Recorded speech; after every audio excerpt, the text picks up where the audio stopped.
అధ్యక్ష ఏంటి అధ్యక్ష వీళ్ళు మళ్ళీ అధ్యక్ష ఎంతో ముఖ్యమైనది వీళ్ళకి ఎవరి మీద గౌరవం లేనట్టుంది అధ్యక్ష.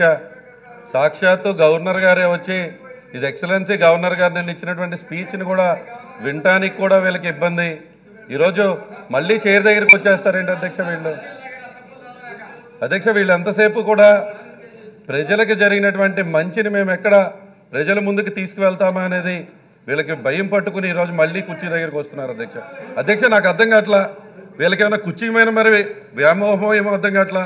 మరి బాలకృష్ణ గారు అంటే ఎట్లా అంటున్నారు? ఇది సినిమా కాదు.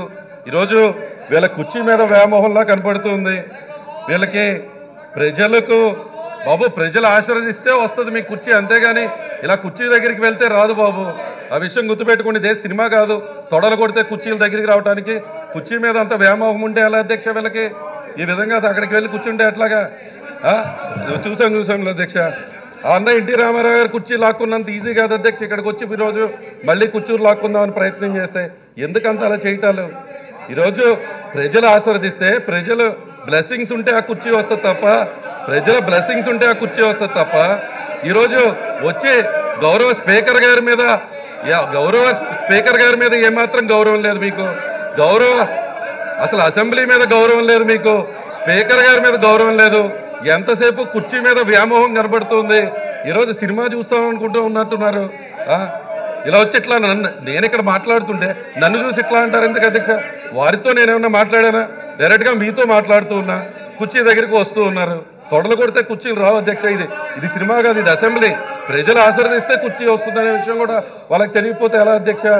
వారు గౌరవంగా ప్రవర్తించాల్సినటువంటి అసెంబ్లీలో గౌరవంగానే అగౌరవంగా బిహేవ్ చేస్తూ ఉన్నారు. మళ్ళీ వీళ్ళు పేపర్లు చించే కార్యక్రమం చేస్తూ ఉన్నారు.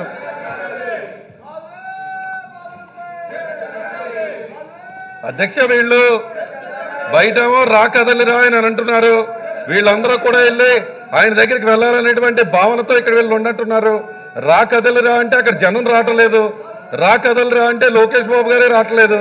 వీళ్ళు కూడా వెళ్ళి అక్కడ వాళ్ళతో పాటు వెళ్ళాలనేటువంటి తప్ప ఎక్కడన్నా ఏమాత్రమన్నా చిత్తశుద్ధి ఉంటే, ప్రజలకు మేమేం మంచి చేసామో మేము చెప్పడానికి రెడీగా ఉన్నాం. వాళ్ళకు కూడా చిత్తశుద్ధి ఉంటే వాళ్ళు గత 5 సంవత్సరాల్లో వాళ్ళు ఏం చేశారో చెప్పమనండి అధ్యక్ష.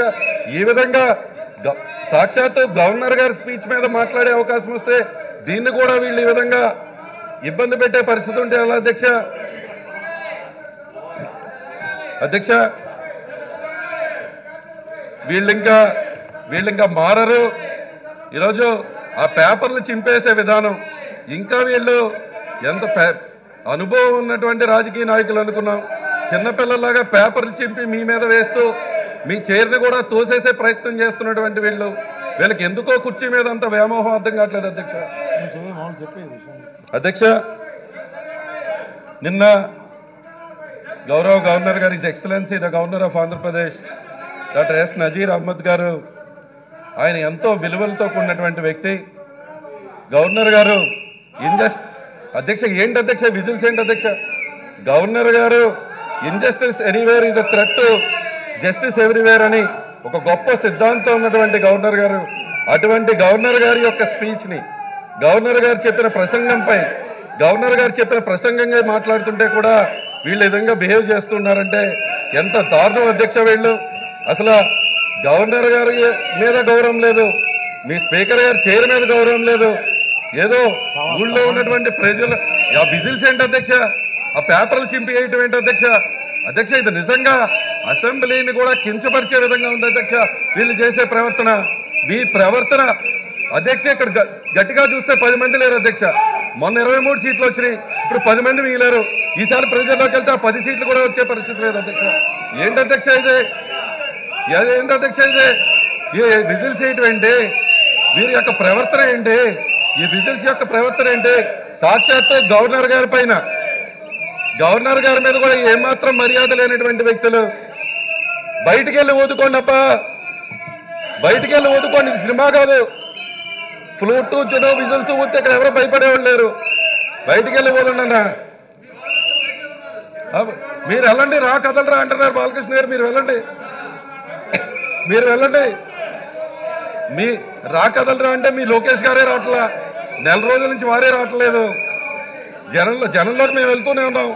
నిన్న మా దగ్గర దెందలూరులో జరిగిన సభలో మాకు 5 లక్షల మంది ఉంటే చింతలపూడిలో మీరు రాకదిలరా అంటే 4,000 మంది లేరు.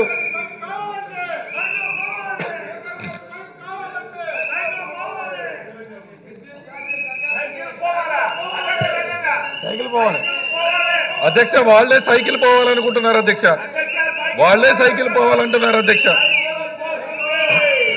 వాళ్లే సైకిల్ పోవాలనుకుంటున్నారు అధ్యక్ష. ఆ గాలి పోయిన తుప్పి పెట్టిన సైకిల్ పోవాలని వాళ్ళే అనుకుంటున్నారు అధ్యక్ష. ఎలా మాట్లాడతాం అధ్యక్ష? సాక్షాత్తు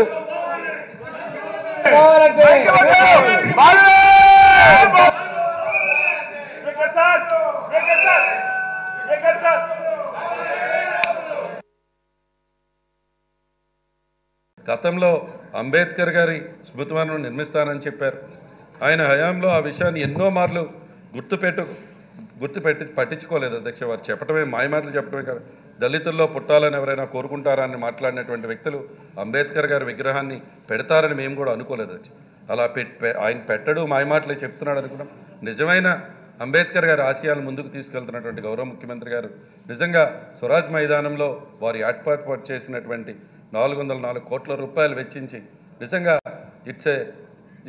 నిజంగా అది ఈరోజు మనందరం కూడా మాట్లాడుకుంటూ ఉంటే ఆంధ్రప్రదేశ్ విజయవాడ అని మాట్లాడంగానే నిజంగా ఈరోజు మనకి ఏ విధంగా అయితే అమెరికాలో స్టాట్యూ ఆఫ్ లిబర్టీగా మాట్లాడతారో ఈరోజు స్టాట్యూ ఆఫ్ సోషల్ జస్టిస్గా మన అంబేద్కర్ గారి విగ్రహాన్ని విజయవాడలో ఇక్కడ స్థాపించినందుకు గౌరవ ముఖ్యమంత్రి గారు ప్రత్యేకించి కూడా మా ధన్యవాదాలు తెలుపుతూ ఉన్నాం అధ్యక్ష. అధ్యక్ష నిజంగా మన ప్రభుత్వం ఏర్పడ్డాక ఒక ముఖ్యమైనటువంటి విషయం రాష్ట్ర ప్రజానీకానికి కూడా తెలియాల్సినటువంటి అవసరం ఉంది. నిన్న గవర్నర్ గారు కూడా చెప్పడం జరిగింది, building human capital. Soon after coming to power, మన ప్రభుత్వం అధికారంలోకి రాగానే మన గౌరవ ముఖ్యమంత్రి గారు ఇమీడియట్గా చూసినప్పుడు కొన్ని సోషల్ పారామీటర్స్లో, అసలు నిజంగా సోషల్ పారామీటర్స్లో మన రాష్ట్రం మిగతా రాష్ట్రాల కంటే కూడా చాలా వెనకబడి ఉన్నామని గుర్తించారు. ఆ వెనకబడి ఉన్నటువంటి సోషల్ పారామీటర్స్ అన్నింటినీ కూడా ఏ విధంగా ముందుకు తీసుకెళ్ళాలి, ఆ హ్యూమన్ క్యాపిటల్ని ఏ విధంగా మనం ఇంప్రూవ్ చేయాలి, ఏ విధంగా ఈ రాష్ట్రంలో ఉన్నటువంటి పేదవారందరికీ అండగా నిలబడాలనే దాని మీద ఆయన గొప్ప ఆలోచన చేసి నవరత్నాలని ప్రారంభించడం జరిగింది అధ్యక్ష. నిజంగా వారు ప్రారంభించినటువంటి నవరత్నాలు నిజంగా ఆ రిజల్ట్స్ ఇప్పుడు మనం చూస్తూ ఉన్నాం అధ్యక్ష. ఎందుకంటే ఈరోజు మనం చూడటమే కాదు, డైరెక్ట్గా ఈరోజు మనం చూస్తే నీతి ఆయోగ్ లాంటి గొప్ప సంస్థలు joint partnership with UNDP and Oxford policy and human development ఇనిషియేటివ్లో వాళ్ళందరూ కూడా సంయుక్తంగా రిలీజ్ చేసినటువంటి పేపర్లో there is a steep decline in poverty head count ratio in Andhra Pradesh అని ఇచ్చారు. దానికంటే ఇంకా ఉదాహరణ ఈ ప్రభుత్వానికి ఏముంది అధ్యక్ష? ఈరోజు నిజంగా పావర్టీ రేట్ని తగ్గించాము, the poverty head count ratio in Andhra Pradesh has been decreased అని సాక్షాత్తు నీతి ఆయోగే ఈరోజు మనకి చెప్పే విధంగా చేయగలిగామంటే అది మన గొప్పతనం కాదా అని అడుగుతున్నాం అధ్యక్ష. గతంలో చంద్రబాబు నాయుడు గారు అధికారంలో ఉన్నప్పుడు 11.77% ఉన్నటువంటి మల్టీ డైమెన్షనల్ పావర్టీ ఈరోజు మన ప్రభుత్వంలో 4.19% తగ్గిందని నీతి ఆయోగ్ మరియు ఇతర సంస్థలు కూడా చెప్పారు. అంటే ఏ విధంగా పేదరికం నిర్మూలన జరుగుతూ ఉంది, ఏ విధంగా పేదవారికి ప్రభుత్వం అండగా నిలబడుతుంది అనేది నిజంగా ఈరోజు తెలుస్తూ ఉంది అధ్యక్ష. అదేవిధంగా ఈరోజు గౌరవ ముఖ్యమంత్రి గారు కొన్ని అద్భుతమైనటువంటి ఎవరో ఆలోచించినటువంటి సెక్టార్స్ మీద ఫోకస్ చేయడం జరిగింది అధ్యక్ష.